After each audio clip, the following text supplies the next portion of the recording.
And there's a lot of questions here. Ben Cherington talking yesterday. Jared Jones, his comments the other day about how he clearly has no interest at all in pitching out of the bullpen. Will he be forced to at the start, or will he go right into the rotation? I don't know anything for sure because neither side wants to come out and say exactly what the plan is. They don't want to say he's going to be in the bullpen. They don't want to say he's going to be a starter. And Jared Jones doesn't want to say something along the lines of I'll do what's best for the team. It's something that it just seems like no one really wants to come out and say what exactly the decision will be, despite the fact that we all know a decision is coming. We all know that this will be decided in one way or another in roughly 10 days. I still think it's most likely that he's a starter when he comes back. I think he'll be on innings limits, but I think they'll want him to be pitching in the first inning and knowing exactly what he'll be going into instead of having to warm up for the fourth or fifth or sixth or anything like that. I still think that Carmen Mlodzinski is probably the likeliest of the five to be bumped out, but no one from the Pirates side has said exactly what's going to happen. So right now it's all at least somewhat speculatory. Yeah, I agree with that. That clip the other day of him getting real sour with even the question of will you start in the bullpen when you get back there. There was some confusion there about whether reporters were asked to avoid that topic and stick to the game. They weren't. None of those reporters was told that. So it's obviously a fair question. Would you pitch out of the bullpen? And I think the answer there is the right answer is I'll do anything to help the team. They're winning without me. Or if you think, and he may have thought at that point that the reporters weren't supposed to ask him that, he could have just said, you know what, I'm just going to talk about the game tonight. I don't know what the plans are, whatever. You know what I mean? He didn't come out looking great, I don't think, from that, Colin.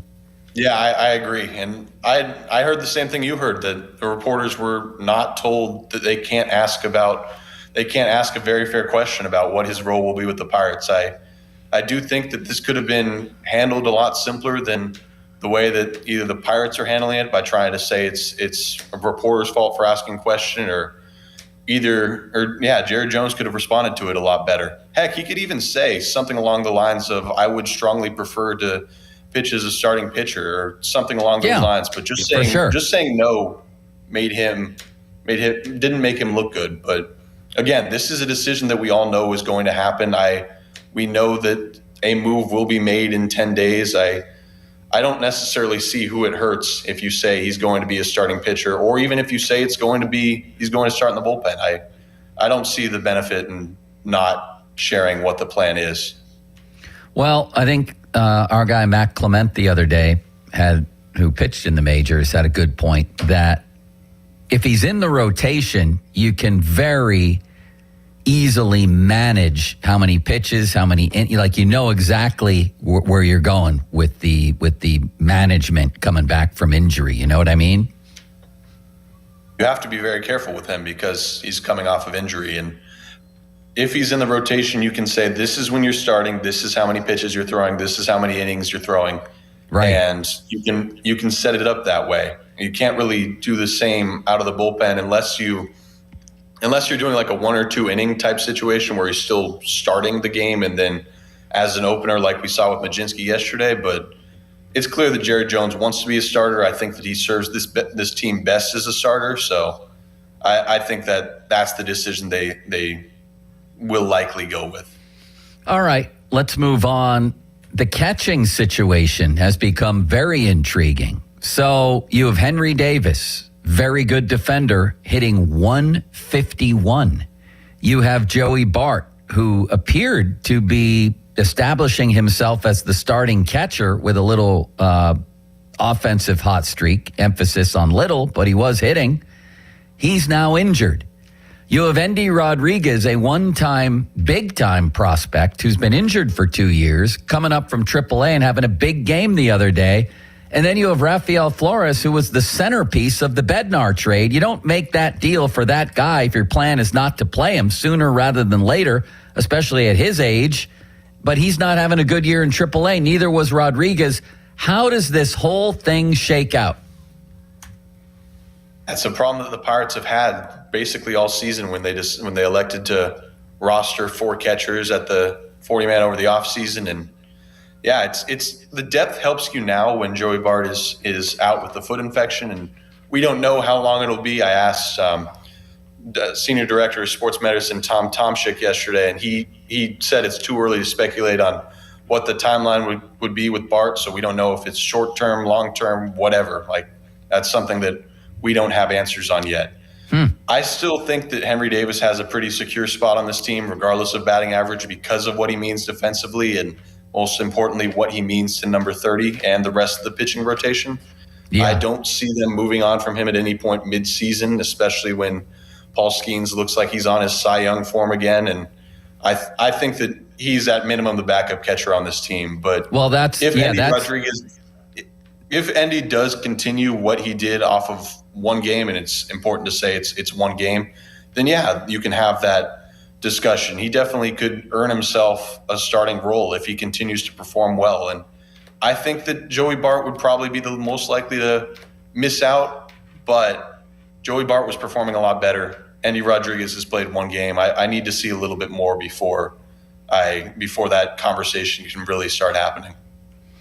Yeah, I think the one thing we know is that Davis's starting spot is vulnerable right now, because I think Bart had played 5 of 6 games all of a sudden, and he was hitting. It's just, to me, not sustainable that you're starting catcher. And I agree with you that Davis isn't going anywhere, but there's a big difference between starting and not starting, being the guy and not the guy. You can't sustain a 151 average. You can't. I don't care how good the offense is playing. There's going to be times where he needs to hit a little bit if he's going to be the starter. Or maybe not. Do you think they think differently? Because it didn't look like it when Bart was playing a bunch of games.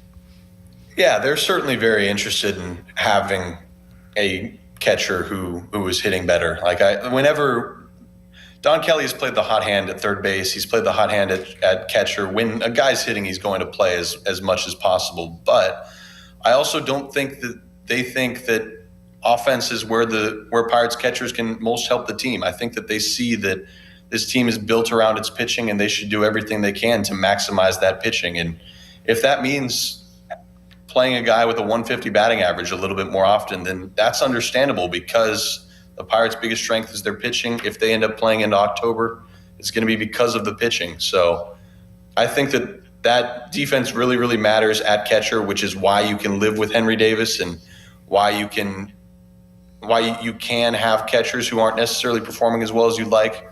But also, of course, the Pirates would love if Endy Rodriguez comes up and hits, or if Joey Bart continues on his tear, or if Rafael Flores plays his way into the conversation. I think that they'd love a little bit more from that position, but defense is what matters most. Well, how is Endy defensively? How was he doing in AAA? How did they regard him defensively? He looked like he was pretty comfortable with a wide variance of styles and pitchers yesterday. I've heard good things. I've heard that he's looked good in Indy, and he obviously handled himself well yesterday. I haven't looked at like the framing or blocking or throwing numbers or anything like that, but anecdotally what I've heard has been positive. I've heard that he can certainly handle himself, and obviously when he was in the majors, he was capable of catching Paul Skeens and catching Paul Skeens well. So that shows you something right there.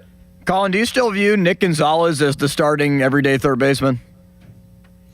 I think that it's just playing the hot hand, as I said with catchers, as it's been with third basemen. Whenever someone's hitting, Don Kelly's going to continue giving him opportunities. So Nick Gonzalez has earned that role for now and will continue to hit, but there's still value in guys like Nick York and especially in Jared Triolo with his defense. So I don't think it's a 100% of the time thing, but I do think that Nick Gonzalez has earned opportunities and will continue to get the bulk of playing time while he continues to hit well. Why don't they try out Mason Montgomery in the back end of the bullpen? Like, why not throw him out there for the 8th or the 9th inning? He's been effective as an opener. He's been one of their better relievers this year, especially with the inconsistencies of Lawrence and what we've seen from Ramirez and, of course, Dennis Santana. Why haven't they used Montgomery in that role? I mean, he's performed really well. I believe, 13 consecutive scoreless appearances, 14, somewhere in there. He's been very, very effective. I think the thing that limits him a little bit in terms of pitching in the 8th or the 9th is just because he has a similar profile to Gregory Soto, who's already that guy. In most of the situations where you'd want Montgomery to be facing lefties or to be facing guys who don't hit velocity well, you can also just throw Soto, who also has premium velocity, who also performs really well against lefties. I think Montgomery has continued to earn trust and will continue to see higher leverage roles, but they also want him to be facing lefties and getting lefties out regardless of what inning that is. Do they think he's not capable of getting out right-handers at the same level of efficiency? No, he's looked really good. It's just with lefties in general, you want to play matchups when you can. So when you're facing a bunch of lefties in the 8th or 9th inning, that's generally Soto's spot, or when you're facing anyone in the 8th or 9th inning, that seems to be Soto's spot right now. I don't think that I think Mason Montgomery's continued to earn trust and will continue to pitch in big moments. It's just when you have a perfect lane for him in the 8th or 9th inning, that's also a perfect lane for Soto, who's been fantastic so far. This limits guy is a bulldog, isn't he, Colin? He reacted there like Jared Jones to Riley Holsinger the other day. That's pretty funny. I don't think Riley was the one who asked him. I think no, he wasn't. Yeah, but well, my only thought with that, Colin, was like Soto's been good, Montgomery's been good, Santana hasn't, others haven't. Why not just stack them back to back? Why not just have Soto go the 8th or Soto go the 9th and Montgomery go the 8th inning or the 7th inning? He just explained that. I know that. That's just where I was coming from. Oh. Yeah, no, it's a fair question, and with the Pirates bullpen struggling, they're going to try out different things, but matchups are important. Like using the data to determine who is best to pitch to which specific guy. That's something that's important in modern baseball. So generally, the best spots for Montgomery are also the best spots for Soto. And yes, there's opportunities for both, but that's probably why we haven't seen it so far.